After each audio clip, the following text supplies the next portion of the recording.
श्री शिवाय नमस्तुभ्यम। आप सभी भक्तजनों पर बाबा भोलेनाथ और माता पार्वती की कृपा सदा सर्वदा बनी रहे।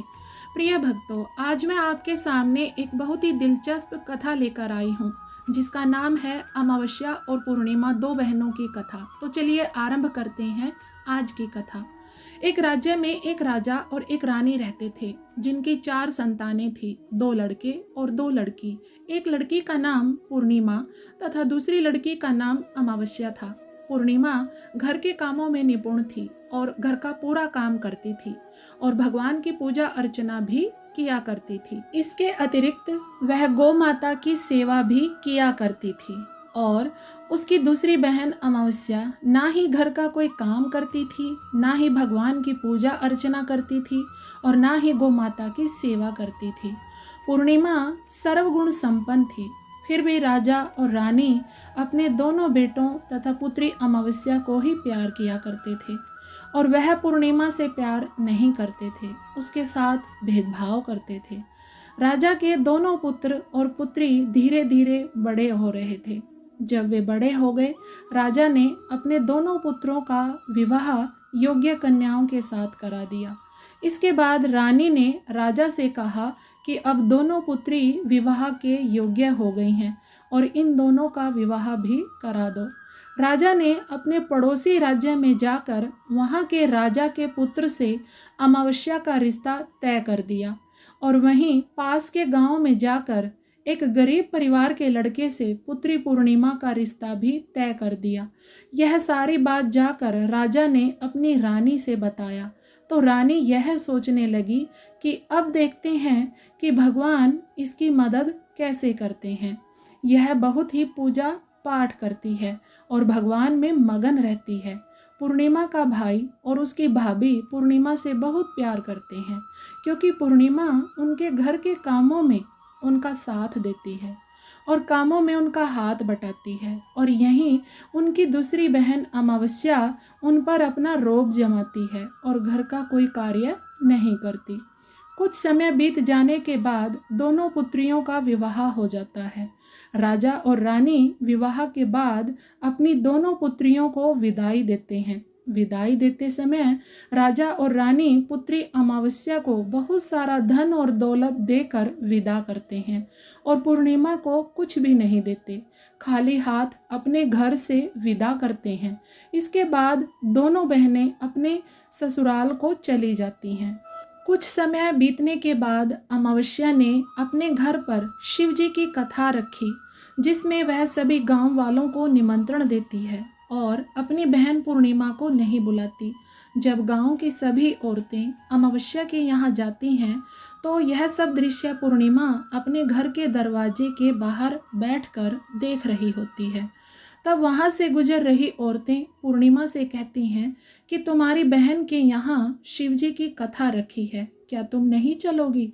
पूर्णिमा ने कहा, मुझे निमंत्रण नहीं आया है, मैं नहीं जा सकती। सभी गांव की औरतों ने पूर्णिमा से कहा, बुलाया नहीं तो क्या हुआ, भगवान शिव जी की कथा है, तुम हमारे साथ चलो। गांव की सभी औरतों की बात मानकर पूर्णिमा भी उनके साथ भगवान शिव की कथा में अमावस्या के घर चली जाती हैं। जब अमावस्या की नज़र पूर्णिमा पर पड़ती है तो वह कहती है कि तुम यहाँ कैसे चली आई हो, मैंने तो तुम्हें बुलाया नहीं। खैर कोई बात नहीं, अगर अब तुम आ गई हो तो चुपचाप बैठी रहना। और यह कहते हुए अमावस्या ने पूर्णिमा की गरीबी का भी मजाक उड़ाया। पूर्णिमा की आंखों में आंसू आ गए और रोते रोते मन ही मन में पूर्णिमा भगवान शिव से विनती करती है, हे भगवान, क्या पूजा पाठ करना गलत है? गौ माता की सेवा करना गलत है? आखिर मेरी गलती क्या है? आप मुझ पर अपनी कृपा दृष्टि कब बनाएंगे? पूर्णिमा बार बार भगवान शिव से यही कहती रहती। इतने में शिव कथा पूरी हो जाती है और अमावस्या भगवान का प्रसाद बांटने लगती है।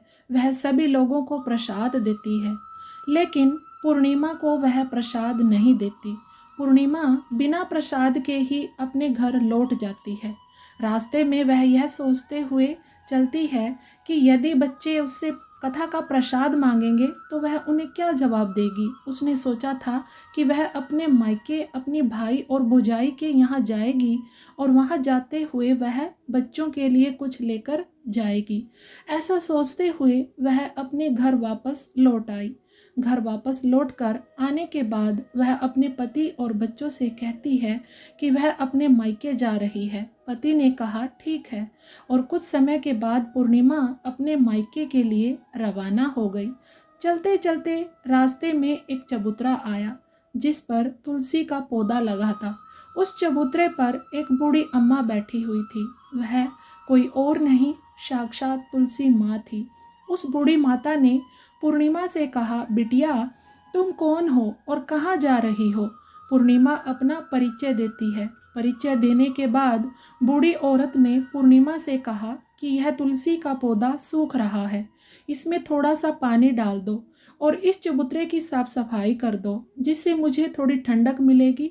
पूर्णिमा ने कहा ठीक है माँ, मैं तुलसी में पानी डाल देती हूँ और यहाँ की साफ सफाई भी कर देती हूँ। पूर्णिमा ने साफ सफाई करने के बाद बूढ़ी अम्मा को भी नहला दिया और बूढ़ी अम्मा की भी सेवा की, उनके पैर दबाए और बूढ़ी अम्मा से कहा कि माँ जी और बताइए मैं आपकी क्या सेवा करूँ, और कोई काम है तो बता दीजिए, मैं कर दूंगी। बूढ़ी अम्मा ने कहा कुछ नहीं, अब तुम जाओ और वापस आते समय मुझसे मिलते हुए जाना। पूर्णिमा ने बूढ़ी अम्मा से कहा ठीक है माँ जी, मैं जाती हूँ, वापस आते वक्त आपसे मिलते हुए जाऊंगी। कुछ समय आगे चलने के बाद एक शिव मंदिर आया। वहाँ पर उसे एक बूढ़े बाबा मिले जो मंदिर के बाहर बैठे हुए थे।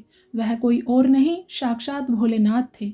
उन्होंने पूर्णिमा से कहा कि बेटी तुम कौन हो। तब पूर्णिमा ने अपना परिचय दिया। उस बूढ़े बाबा ने पूर्णिमा से कहा, पूर्णिमा चबूतरे की ओर इस मंदिर की सफाई कर दो। तब पूर्णिमा ने मंदिर की ओर चबूतरे की सफाई कर दी और वहाँ पर पूजा पाठ अर्चना भी की, और साफ सफाई पूजा अर्चना करने के बाद उन्होंने बूढ़े बाबा को भी नहला दिया और उनसे कहा कि बाबा और कोई काम हो तो बताइए। तब बूढ़े बाबा ने कहा नहीं बेटी, अब तुम जाओ और वापस आते वक्त मुझसे मिलते हुए जाना।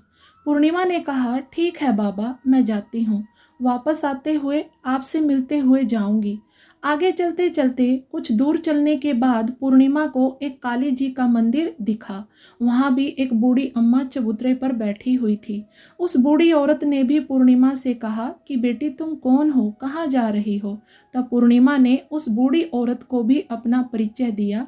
बूढ़ी औरत ने पूर्णिमा से कहा कि यहाँ पर सभी पूजा पाठ करने के लिए आते हैं, लेकिन मंदिर की साफ सफाई करने के लिए कोई नहीं आता, इसलिए तुम मंदिर की और चबूतरे की साफ सफाई कर दो। पूर्णिमा ने कहा ठीक है माता जी, मैं पूर्णिमा मंदिर की और चबूतरे की साफ सफाई कर देती हूँ और पूजा पाठ भी कर देती है, माता जी का श्रृंगार कर देती है और उस बूढ़ी अम्मा को भी नहला देती है और बूढ़ी अम्मा के पैर दबाती है और कहती है कि सभी काम हो गया है माँ जी, और कोई काम हो तो बताइए। बूढ़ी अम्मा कहती है कि नहीं बेटी, अब तुम जाओ, लेकिन वापस आते वक्त मुझसे मिलते हुए जाना। पूर्णिमा कहती है ठीक है, और वह आगे चली जाती है। आगे चलते चलते एक नदी आती है। वहाँ पर भी एक बूढ़ी अम्मा बैठी रहती है और वह कहती है कि बेटी तुम कौन हो और कहाँ से आई हो। उसे भी पूर्णिमा अपना परिचय देती है। बूढ़ी औरत पूर्णिमा से कहती है कि नदी पर स्नान करने तो सब आते हैं, लेकिन यहाँ की साफ सफाई कोई नहीं करता, इसलिए तुम इस किनारे पर साफ सफाई कर दो। पूर्णिमा कहती है ठीक है माँ जी, और वह साफ सफाई कर देती है और उस बूढ़ी अम्मा के पैर दबाती है और कहती है माँ जी और कोई काम हो तो बताइए। बूढ़ी औरत कहती है कुछ नहीं बेटी, अब तुम जाओ, लेकिन वापस आते वक्त मुझसे मिलते हुए जाना। और वह नाव में बैठकर नदी के दूसरे किनारे पहुंच जाती है और वह अपने मायके के घर पहुंच जाती है। वहां पर पूर्णिमा के भाई और भाभी उसे देखकर बहुत खुश हो जाते हैं और वे पूर्णिमा की बहुत खातिरदारी करते हैं और उससे बहुत सारी बातें करते हैं और कहते हैं कि बच्चों को भी साथ में लेकर आती तो बहुत अच्छा होता। अब कुछ समय के बाद पूर्णिमा ने वापस अपने ससुराल जाने को कहा, तो उसकी भाभी ने उसके लिए एक साड़ी दी और बच्चों के लिए खिलौने, कपड़े और खाने पीने की कुछ चीज़ें रख दी और कहा कि तुम बहुत दिनों के बाद आती हो। और पूर्णिमा की भाभी ने यह थैला पूर्णिमा के हाथ में दे दिया और कहा कि जाओ और जल्दी वापस आना। इसके बाद पूर्णिमा वहाँ से अपने ससुराल के लिए रवाना हो गई और उस नदी के किनारे पहुंची और नाव में बैठकर दूसरे किनारे पर उतर गई। वहां पर उतरने के बाद वहां पर उसे वही बूढ़ी अम्मा मिली जो साक्षात गंगा मैया थी। उस बूढ़ी अम्मा ने पूर्णिमा को एक थैला दिया और कहा कि इसे तुम अपने घर जाकर ही खोलना। अब पूर्णिमा के पास बहुत थैले हो गए थे। उन्हें लेकर पूर्णिमा वहां से रवाना हुई। आगे कुछ दूर चलने पर काली माँ का मंदिर आया। वहां पर काली माँ बूढ़ी माँ के रूप में विराजमान थी। उसने कहा, आ गई बेटी पूर्णिमा। पूर्णिमा ने कहा, हाँ माँ जी, मैं आ गई। तो काली माँ ने उसे एक थैला दिया और कहा, तुम यह थैला अपने घर जाकर खोलना। अब पूर्णिमा के पास 3 थैले हो गए थे। तीनों थैली लेकर पूर्णिमा आगे बढ़ी। कुछ दूर जाने पर शिवजी का मंदिर आया, जहाँ बूढ़े बाबा के रूप में शिवजी स्वयं विराजमान थे। बूढ़े बाबा ने कहा, पूर्णिमा तुम वापस आ गई बेटी। पूर्णिमा ने कहा, हाँ बाबा, मैं वापस आ गई। बूढ़े बाबा ने भी पूर्णिमा को एक थैला दिया और कहा कि यह थैला तुम घर जाकर ही खोलना। पूर्णिमा ने कहा, ठीक है बाबा। अब पूर्णिमा के पास 4 थैले हो गए थे। अब पूर्णिमा के 4 थैले पहले थे, अब कैसे ले जाती। उसने एक पुरानी साड़ी निकाली और उसमें थैलों को रखकर अपने सिर पर रख लिया। पूर्णिमा वहां से रवाना हुई तो वापस अपने घर पहुंच गई। पूर्णिमा ने थैली को नीचे रखा और सबसे पहले अपने मायके का थैला खोलकर देखने लगी। उसमें बच्चों के लिए अच्छे अच्छे कपड़े और खाने पीने की चीज़ें थी और उसमें कुछ गहने भी थे। पूर्णिमा ने कपड़े अपने बच्चों को दे दिए और खाने पीने की चीज़ें भी बच्चों को दे दी। बच्चे यह सब पाकर बहुत खुश थे। अब पूर्णिमा ने दूसरा थैला खोला जो उसे गंगा मैया ने दिया था। उसमें ढेर सारे हीरे जवाहरात, सोना चांदी आदि था। इसके बाद अब पूर्णिमा ने तीसरा थैला खोला जो उसे काली माँ ने दिया था। उसमें बहुत सारा सोना श्रृंगार का सामान भरा हुआ था। इसके बाद पूर्णिमा ने चौथा थैला खोला जो उसे भगवान शिव ने दिया हुआ था। उसमें बहुत सारा धन संपत्ति भरा हुआ था और बहुत सारी खुशियां भरी हुई थी। इसके बाद अब पूर्णिमा ने 5वां थैला खोला जो उसे तुलसी माँ ने दिया था। उसमें चावल, दाल और 7 प्रकार की खाने की चीज़ों से भरा हुआ था। अब पूर्णिमा के घर में किसी भी चीज़ की कमी नहीं थी। उसका सारा धन धान्य से घर भर गया था और परिपूर्ण था। अब पूर्णिमा और उसका परिवार सुख में जीवन व्यतीत करने लगा।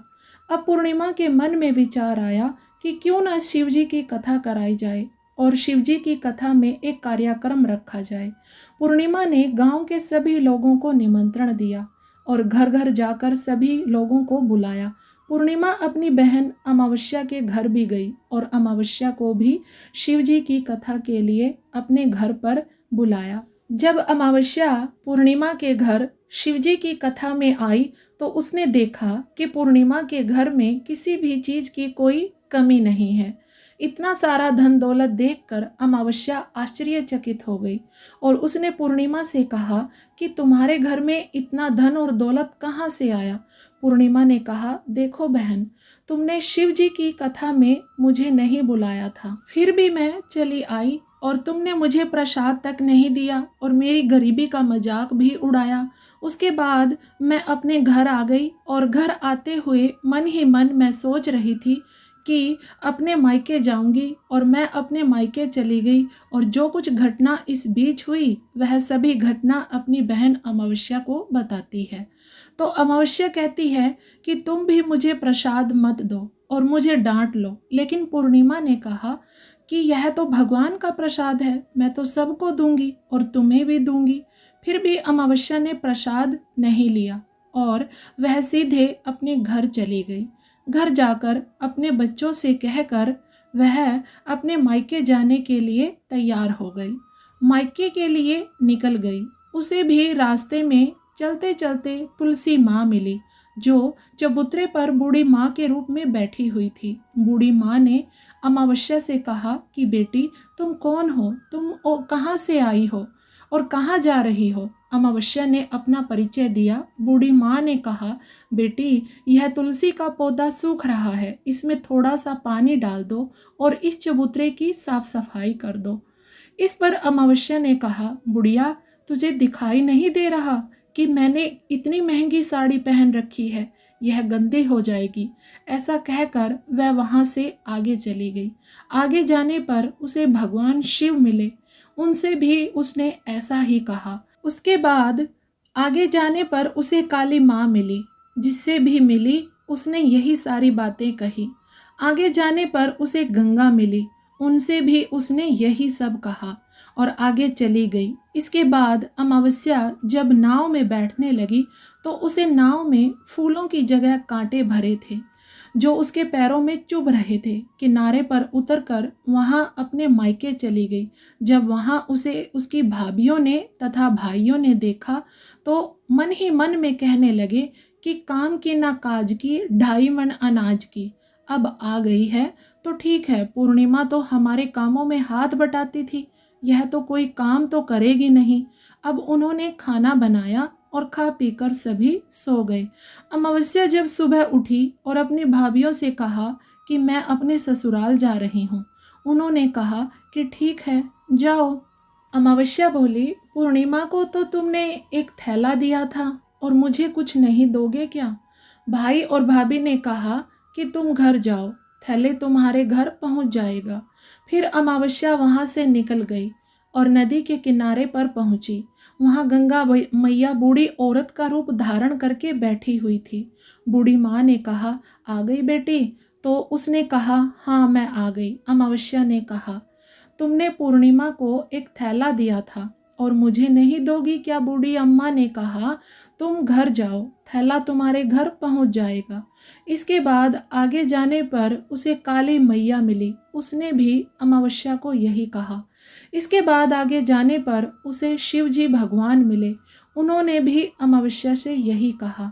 इसके बाद आगे जाने पर उसे तुलसी माँ मिली और तुलसी माँ ने भी उनसे यही कहा। उसने भी अमावस्या से यही कहा, तुम घर जाओ, थैला तुम्हारे घर पहुंच जाएगा।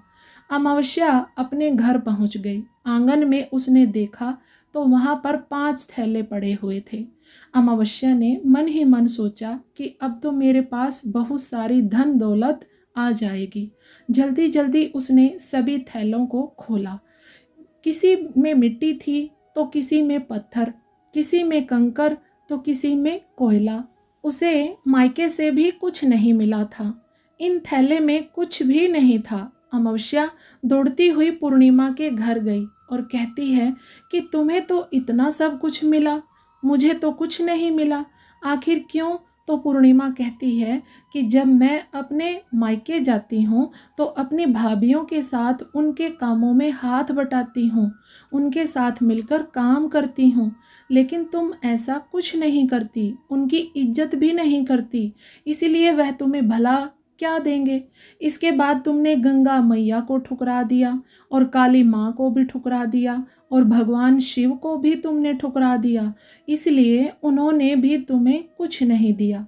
अमावस्या कहती है कि बहन, तुम मुझे माफ़ कर दो, मैंने तुम पर हमेशा अत्याचार किया है, मुझे कुछ नहीं मिला तो कोई बात नहीं, मैं भी भगवान की भक्ति करूँगी और सब कुछ प्राप्त कर लूँगी, मुझे इन सब चीज़ों का रहस्य बताओ।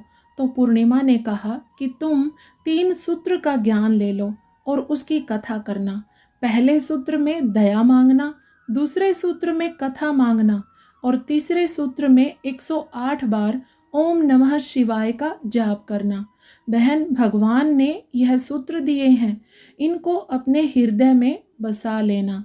मैंने भी यह 3 सूत्र अपने जीवन में अपनाए थे और सच्चे मन से भगवान की भक्ति पूजा पाठ की थी। फिर भगवान ने मुझे यह सब कुछ दिया और तुम्हारे पास जो कुछ था वह भी सब खत्म हो गया।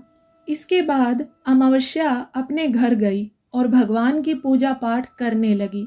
भगवान शिव से उसने माफ़ी मांगी और गौ माता की सेवा भी की और दूसरों की मदद भी करने लगी। दोस्तों, आशा करती हूँ कि आप सभी को आज की कथा में आनंद की प्राप्ति हुई होगी।